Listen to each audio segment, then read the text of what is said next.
देखंतु आज आपण मानक बनेकी देखेबी सुजी आउ नड़ियार गोटे स्वादिष्ट सिझा पिठा। आपण माने चाहिए एमती पिठा बनेकी खाई परिबे।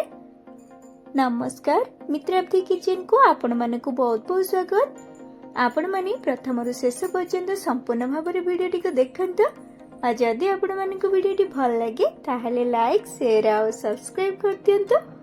चलंतु पिठाटी बनै नबा।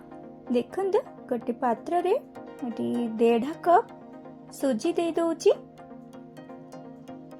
1.5 कप सुजी पे 2 कप क्षीर नेची और 1.5 कप क्षीर देकी भले भाबरे सुजी और क्षीर को मिसई नबा।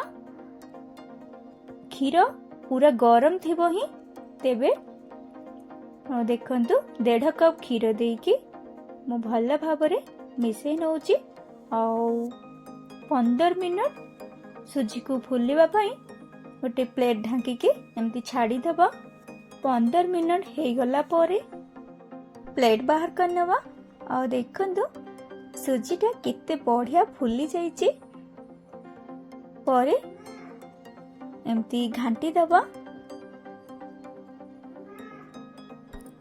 आपण माने चाहिए एमती ओषा व्रत रे भी पिठा बने की खाई पारिबे। सिझा पिठाटा और पिठाटा ना बहुत स्वादिष्ट लगी थाए। देखंतु घांटी सारला परे नड़िया कोरा दे दोची। नड़िया कोरा को ग्राइंडर रे पुनी गुंड कर देइथिली। और नड़िया कोरा दे सारला परे अलैच दे दोची। अलैच गुंड अल्प टिके परे चीनी दे दोची। आपण माने केतिकी मीठा खाउचंदी आपणक पसंद अनुसार चीनी देबे। जो कप रे सुजी मापी की नेथिली सेई कप रे आधा कप चीनी देची। परे मैदा दे दबा। 4 चम्मच मैदा दे दोची। पिठार बॉन्डिंग टा भल आसीबो। तो देखंतु 4 चम्मच मैदा दे सारला परे अल्प टिके लूण दे दबा।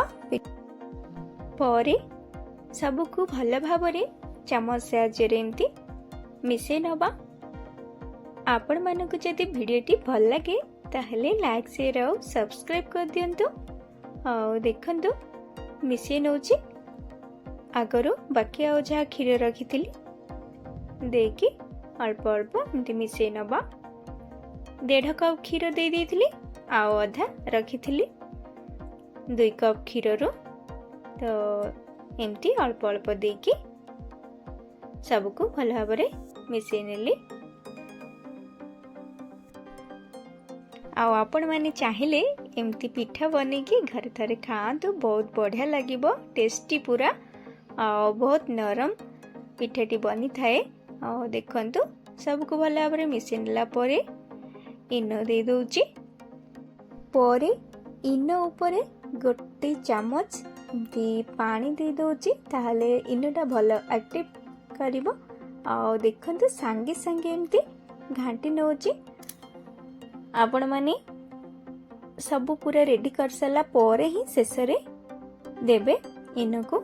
और आपण मानक पाखरे बेकिंग सोडा जदि थाए दे परिबे नचेत बेकिंग पाउडर भी दे परिबे। और देखंतु एथिरे मु बनेबी तो एथिरे भल भाबरे तेल लगे नेची। एबे से आण को दे दोची।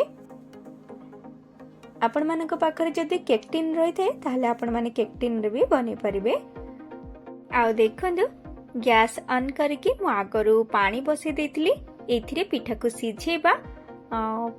सेथिरे गोटे स्टैंड रखी नेली। पानी को एबे पूरा फुटिया पई छाड़ दबा ढाकुणी देकी। पानी भल भाबरे फुटिले ही पिठा को सेथिरे सिझिया पई रखी नबा।